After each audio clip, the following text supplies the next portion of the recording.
Thank you, ladies and gentlemen. Welcome to the India Today AI Summit 2026 that's being held parallelly to the AI Summit Impact that the government of India has done, that's brought together thought leaders and visionaries from across the world. And I am delighted this morning to start the session with Hemant Taneja, CEO, General Catalyst, a Paschim Vihar boy, as he reminded me, now, of course, in the Bay Area, and someone whose company has, as a global venture capital firm, invested in more than 800 businesses, including, crucially, in the area of applied AI. And we're going to focus on applied AI in a moment. But first, welcome, Hemant, back to your roots in a way.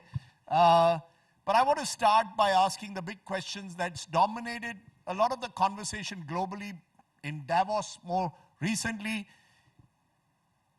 Is AI to be still seen as a bubble, or is it the future that's already here? Let's settle this once and for all.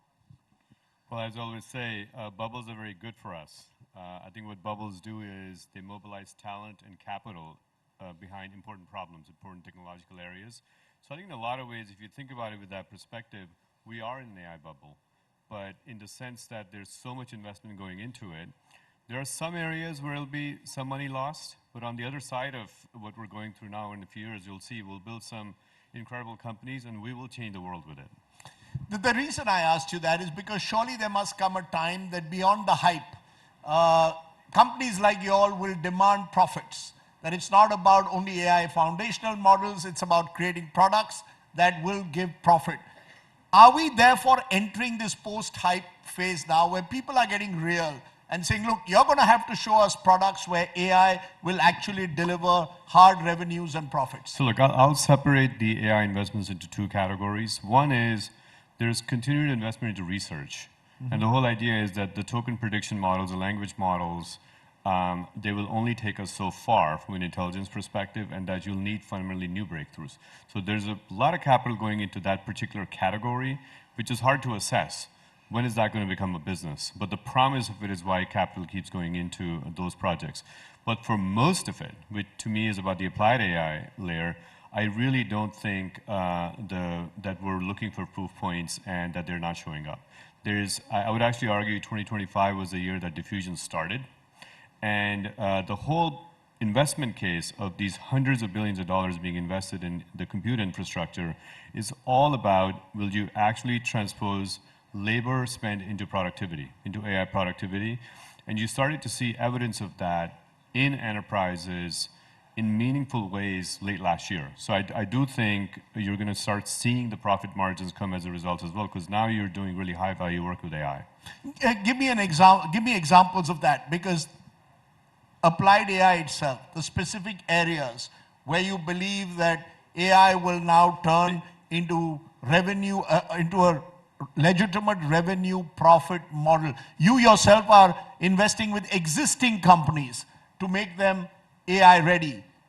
Is that the way for the future, or is it about ensuring that you create new products in specific industries? And if so, which are those specific industries where applied AI will be transformational?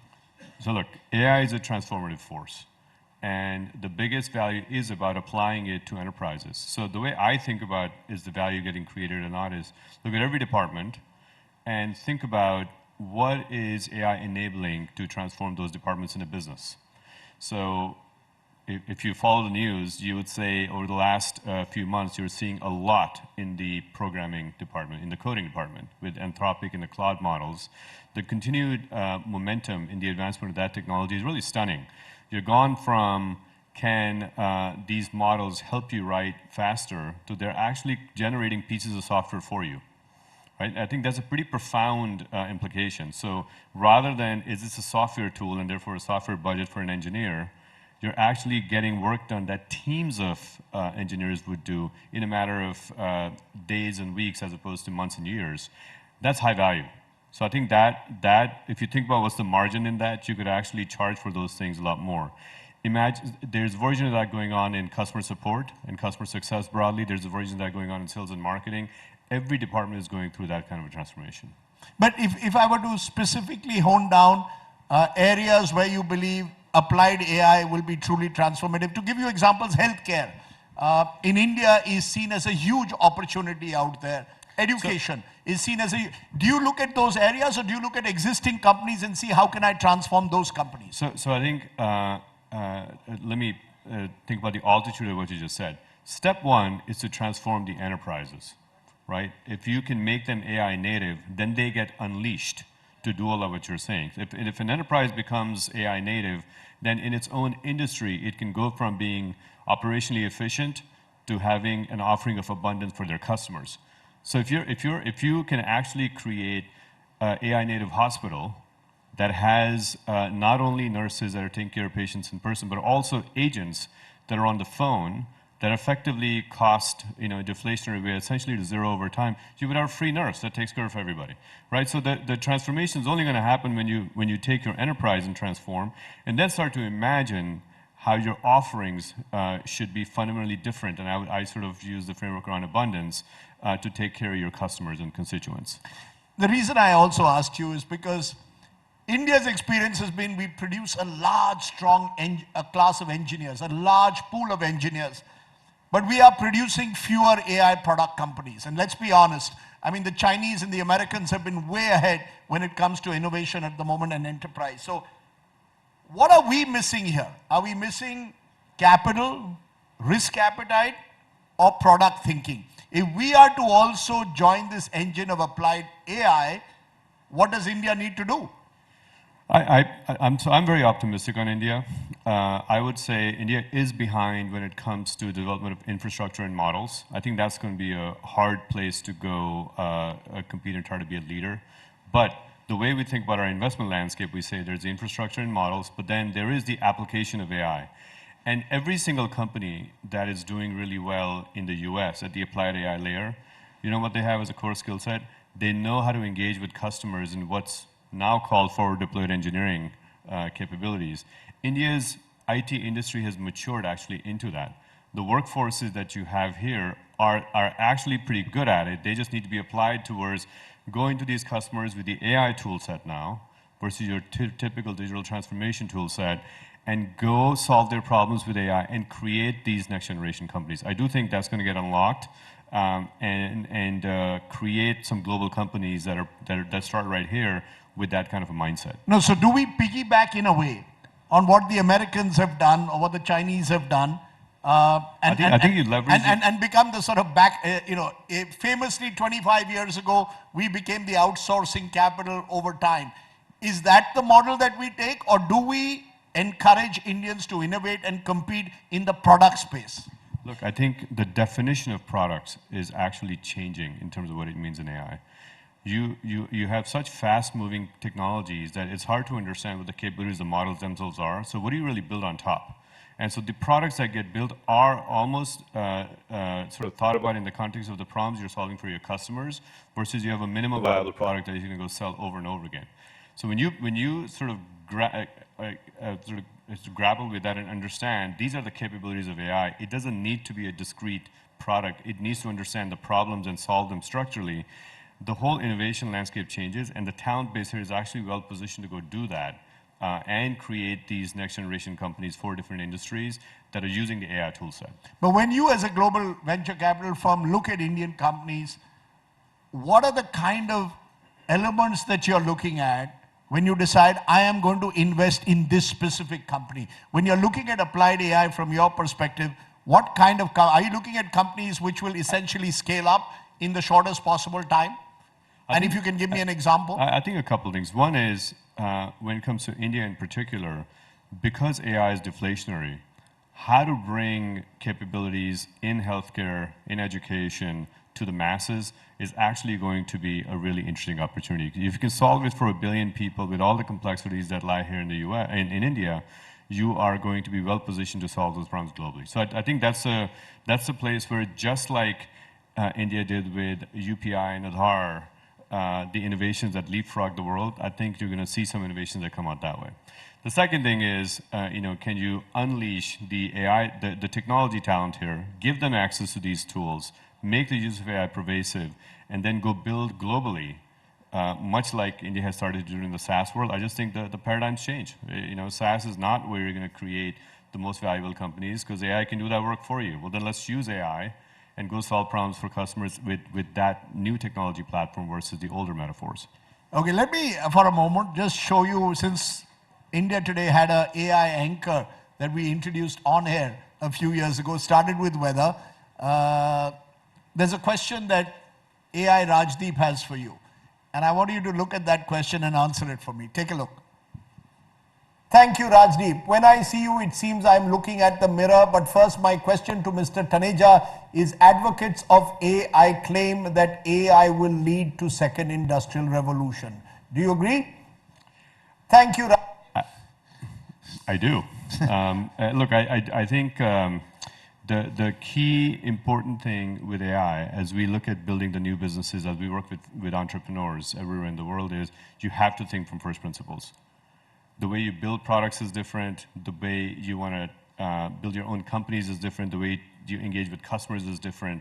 And so it is a next phase, and it is a next revolution in the context of what AI can do. And imagine it actually making a difference in the physical world as well, which is, we don't feel it as well today, but in the next decade, we'll be talking about that as well. So I think it's pretty profound what's about to come in what this technology enables for us.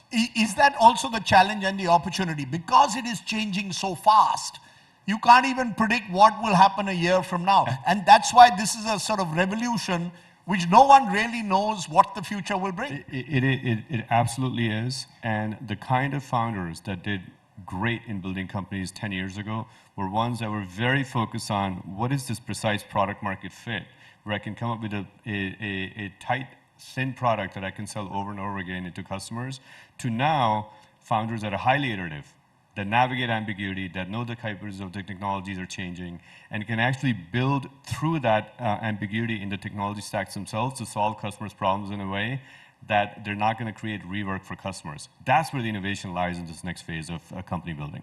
Which is why I wanted to ask you, Hemant, if today you are looking at, again, if I may use the Indian example, and you're looking at a specific industry, do you sort of look curiously at a startup, or do you prefer legacy companies that have already built up relative scale?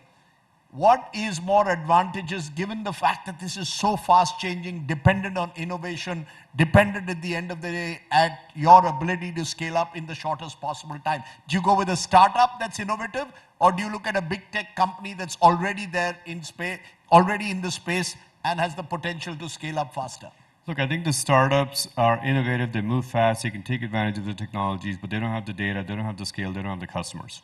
Right? So I think there it's about, can they start and gain that kind of traction in their markets? Enterprises have the data, have the customers, have the scale, but they may not have the leadership. And so I think the way we think about it is that in every category, there's an opportunity for the right incumbents with the right leadership that have the courage to really adopt AI, to go win more share in their markets, and others will suffer. So I think there's going to be a dislocation of value in each of these categories, and we're always looking for what's the leadership that truly wants to get behind AI and spend time with them. As I said, this AI-led shift, or the applied AI-led shift, is perhaps changing how venture capital firms like you operate. In October 2025, General Capitalist acquired Suma Health, an Ohio-based entrepreneurial organization to transform health sector through AI. Do you see that, for example, happening in this country with rural health? There's a huge gap between the quality of health facilities available in urban India to what's available in rural India.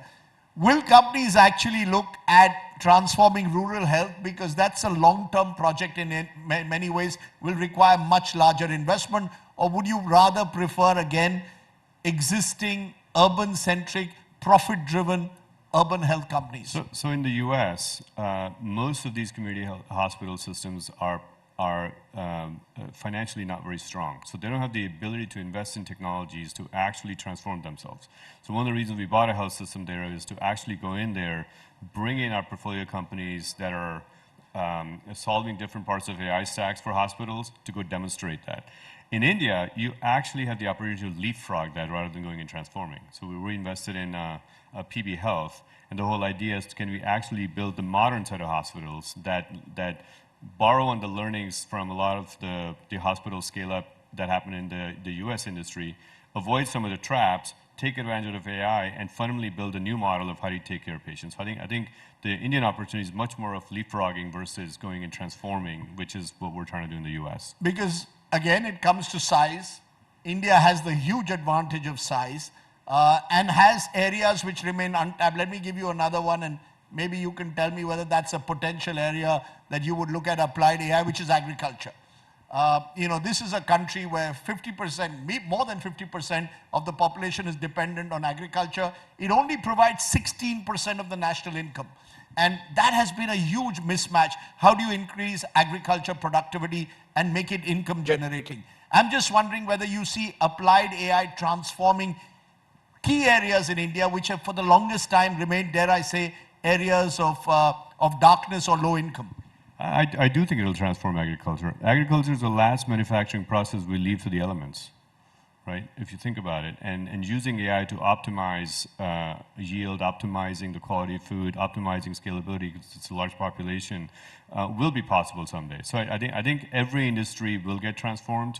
Some of them will be transformed just because the cognitive part of AI is strong enough, and some of them will need physical capabilities. I think agriculture, especially when you have the right robotic technologies, and you can build the right control systems, you should be able to transform it pretty profoundly. Okay, there's one question that I'm going to ask all my guests, because it is another concurrent running theme. Hemant, do you think AI will steal jobs? I mean, steal may seem to be a rather unusual word to use on a large scale. Or do you see it somewhere as a capacity multiplier? Is AI actually going to increase capacity? Or somewhere in a country like India, where again we've got a large pool of unskilled labor, will AI become a replacement for unskilled labor on a large scale? And that's the fear being expressed by many. Look, this is the most complicated issue around AI. The reality is, when you think about the AI technology and adoption, it does impact jobs. There are a lot of jobs that fundamentally have to change. Maybe tasks more than jobs, but they are going to change. But at the same time, if you don't lean into it, the businesses aren't going to be competitive, and that you won't have access to the markets to begin with. So you have to lean into it. You have to be intentional. And we have to try to imagine the world where AI enhances the productivity of the young generation, the demographic that's coming into the workforce, so they can do a lot more and make the nation a lot more productive, as opposed to, should we not let AI be so they can have the jobs that frankly are not going to be around in globally competitive businesses 10 years from now. And presumably the key to that is skilling. The key to that is skilling. The key is leaning into it. We have to make sure the entire country, and this is a digital native generation growing up, does lean into AI and uses it to enhance their core capabilities, so the workforce is that much more productive and enhanced. I have to ask you this. I don't know how long you've been at the moment in India. Have you seen the expo at all so far, the AI expo? Is there a particular product, a particular innovation that you're seeing coming out of India? A lot of them are there at the AI expo, from road safety to healthcare, that has struck you and given you a wow feeling. How important is it to get that wow feeling for a global venture capital firm which has got a basket of opportunities out there to choose from, before you say, okay, this is the area I'm going to choose the company? Does a company need to have that wow factor? Yeah, it's a great question. So I haven't gone there yet, and I'm looking forward to going there. I heard it's going to be quite a show tomorrow.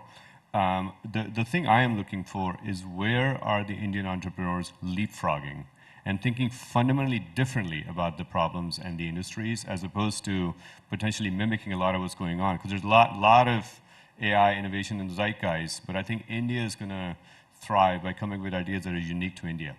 And I think that's what the talent here is capable of, and that's ultimately what's going to be the pervasive idea. So I am very keen to look at those types of ideas over the next couple of days. Okay, so in conclusion, if there were 3 lessons that you want to offer, you can give me just 1 or 2, but if there were 3 lessons or 3 pieces of advice that you would like to give young Indian entrepreneurs in the AI space looking at applied AI, what would those 3 pieces of advice be, Hemant? I think I would say lean into AI, learn it, internalize it, and use it. It's available. I think the other thing I would say is use it to solve the problems that make the lives of Indians better. Because I do think if we can solve those problems here, especially in a growth economy like this, it's one of the fastest growing economies, first of all, you'll create interesting businesses, but I also think you'll create global reach with those ideas as they manifest. And so that's probably my biggest area of excitement. We're very keenly following all the innovation here, and I'm very confident these ideas are going to emerge out of India. Hemant, it's been wonderful to have you here and kickstarting our AI summit. I wanted to say we had a conversation before we spoke, and when he told me Paschim Vihar, I said Paschim Vihar is no longer the backwaters. It's produced arguably India's greatest contemporary cricketer in Virat Kohli. So there are trendsetters out there in Paschim Vihar who've gone and conquered the world, and you've done the same in the Bay Area. But good to have you here and set the stage for what you believe is the future. It's no longer a bubble, as you said it. That argument is more or less over. It is here, and we've got to, in a way, live with it, and more importantly, use it to our advantage. Hemant, for joining us here, Hemant Taneja, CEO, General Catalyst, thank you so much for joining me here at the India Today AI Summit. Thanks. Thanks for having me.